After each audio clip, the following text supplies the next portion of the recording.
जब से अलग गठबंधन बिहार में बना, नीतीश कुमार जी के ऊपर व्यक्तिगत आरोप भी लगाए गए, अलग अलग तरह से प्रहार हुआ, क्या क्या नहीं कहा गया। जिस वक्त इस तरह के अपमानजनक शब्द कहे जा रहे थे, अकेले उपेंद्र कुशवाहा ही क्यों खड़ा हुआ? अब उनके बारे में कहा गया, शिखंडी कहा गया, बेशर्मी कहा गया, भिखारी कहा गया, वो अकेले उपेंद्र कुशवाहा खड़ा रहता है। कार्रवाई बाद में चलकर शुरू हुई, राष्ट्रीय जनता दल ने शो कॉज नोटिस जारी किया,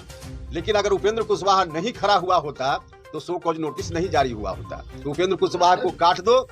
ताकि नीतीश कुमार जी कमजोर हो जाए, और फिर नीतीश कुमार जी को कमजोर करके लोग क्या मनसा पाले हुए हैं इसका जवाब तो वही देंगे। लेकिन ऐसा हुआ तो इसका बहुत नुकसान होगा समाज को, बिहार को और अंततः देश को भी। मैं उनसे हाथ जोड़कर प्रार्थना करता हूं कि उपेंद्र कुशवाहा को जितनी गाली देना हो दे लो भैया, लेकिन कर्पूरी ठाकुर के अरमानों के अनुकूल चलने वाली पार्टी को बर्बाद होते हुए उपेंद्र कुशवाहा नहीं देख सकता। जब उनके अरमानों के अनुकूल बिहार में चलने वाली ताकत आज कमजोर पड़ रही है, इसकी मजबूती की जरूरत है, और इसकी मजबूती के लिए हम लोग लगे हुए हैं। जब जब उनके ऊपर प्रहार हाल के दिनों में हुआ, तब तब हम उनके साथ खड़े रहे हैं। कुछ लोग मेरे ऊपर व्यक्तिगत रूप से कुछ टिप्पणी करते हैं, मैं उनसे हाथ जोड़कर प्रार्थना करता हूं कि उपेंद्र कुशवाहा को जितनी गाली देना हो दे लो भैया, लेकिन कर्पूरी ठाकुर के अरमानों के अनुकूल चलने वाली पार्टी को बर्बाद होते हुए उपेंद्र कुशवाहा नहीं देख सकता है। और इसीलिए हम पूछना चाहते हैं कि जब जब नीतीश कुमार जी के ऊपर प्रहार हुआ, अकेले उपेंद्र कुशवाहा क्यों खड़ा रहा, बाकी लोग क्यों नहीं खड़े हुए? जब से अलग गठबंधन बिहार में बना, नीतीश कुमार जी के ऊपर व्यक्तिगत आरोप भी लगाए गए, अलग अलग तरह से प्रहार हुआ, क्या क्या नहीं कहा गया। जिस वक्त इस तरह के अपमानजनक शब्द कहे जा रहे थे, अकेले उपेंद्र कुशवाहा ही क्यों खड़ा हुआ? बाकी लोग जो आज बोलते हैं नीतीश कुमार जी के साथ क्यों नहीं खड़ा हुए? उपेंद्र कुशवाहा को इस बात का दर्द है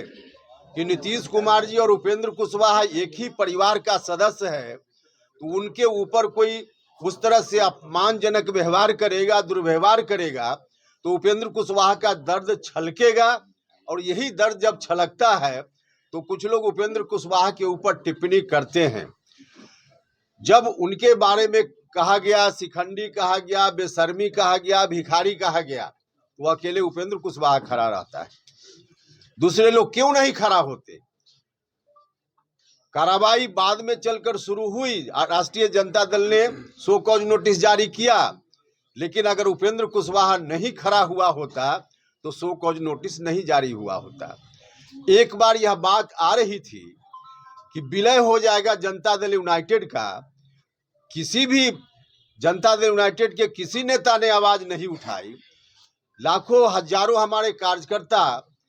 चिंता में थे कि क्या होगा। उस समय जरूरत पड़ी तो उपेंद्र कुशवाहा ने ही आवाज उठाई, और उपेंद्र कुशवाहा की आवाज के कारण आगे स्टेप रुक गया। माननीय मुख्यमंत्री जी ने भी बयान दिया कि विलय नहीं होगा। इतना ही नहीं, राष्ट्रीय जनता दल की ओर से आधिकारिक रूप से यह बात कही जा रही है कि डील हुआ है, गठबंधन सीधा है कि मेरे अलावा अगर किसी ने और बात की हो तो कोई करता उनके प्रहार को रोकने के लिए। उपेंद्र कुशवाहा अकेले जब करता है तो इसको भी दरकिनार कर दो। आज जननायक कर्पूरी जी की जयंती पार्टी की ओर से मनाई जा रही है, कार्यक्रम कल एक और हुआ पार्टी की ओर से, तो उपेंद्र कुशवाहा को काट दो ताकि नीतीश कुमार जी कमजोर हो जाए, और फिर नीतीश कुमार जी को कमजोर करके लोग क्या मनसा पाले हुए हैं इसका जवाब तो वही देंगे। लेकिन ऐसा हुआ तो इसका बहुत नुकसान होगा समाज को, बिहार को और अंततः देश को भी। इसलिए आदरणीय नेता नीतीश कुमार जी से भी हम कहना चाहते हैं कि साजिश को आप समझिए, आप जब जरूरत समझिए उपेंद्र कुशवाहा को बुला लीजिए, हम बैठकर आपके साथ बात कर सकते हैं, बुला लीजिए। और नहीं तो हम यह भी कहना चाहते हैं राष्ट्रीय अध्यक्ष जी से कि आप पार्टी की एक मीटिंग बुला लीजिए, और पार्टी की मीटिंग में सार्वजनिक रूप से अगर आप नहीं बताना चाहते हैं कि क्या डील हुआ, क्योंकि आधिकारिक रूप से राष्ट्रीय जनता दल के प्रदेश के अध्यक्ष जी ने कहा कि अब नीतीश जी जाएं और जल्दी से ओथ दिलाएं राष्ट्रीय जनता दल के नेता को, तो यह क्या डील है इससे संबंधित अगर सार्वजनिक रूप से कहने में दिक्कत है तो आप पार्टी की मीटिंग बुला लीजिए और उसमें चर्चा कर लीजिए कि क्या डील हुई है, वरना लोगों के मन में तो कंफ्यूजन हो रहा है और इस कंफ्यूजन के चलते नीतीश कुमार जी कमजोर होते रहे तो यह हम लोग बैठकर आंख मूंद कर देखते नहीं रह सकते हैं। इसलिए आग्रह है आदरणीय नेता नीतीश जी से भी कि आप इस साजिश को समझिए और जल्दी आप हस्तक्षेप कीजिए। सीधे तौर पे किसी मामले में जो यह कह देते हैं कि हमको नहीं मालूम है, ऐसा मत कहिए, क्योंकि एक तो यह भी साजिश है आपके खिलाफ कि कुछ लोग चाहते हैं कि जहां कहीं भी कोई ऐसी बात हो रही है तो आपको मालूम ही ना हो, तो आपको मालूम नहीं होने देना चाहते हैं, तो यह भी बहुत ही दुर्भाग्यपूर्ण बात है। तो इसलिए आप देखिए और आवश्यकता हो तो राष्ट्रीय अध्यक्ष जी से आग्रह है, निवेदन है, डिमांड है हमारा कि इन चीज़ों पर बात करने के लिए, पार्टी के अंदर डिस्कशन करने के लिए आप एक बैठक, राष्ट्रीय कार्यकारिणी की बैठक बुला लीजिए, जल्दी से जल्दी आप विलंब बैठक बुला लीजिए और उसमें इन चीज़ों का डिस्कशन कीजिए ताकि पार्टी अधिक से अधिक आगे आने वाले दिनों में मजबूती से चल सके और तभी वास्तव में हम जननायक कर्पूरी ठाकुर जी के अरमानों को आगे बढ़ा पाएंगे, अन्यथा बहुत मुश्किल दिन आ सकता है। यही कहते हुए फिर से मैं एक बार जननायक कर्पूरी ठाकुर जी के चरणों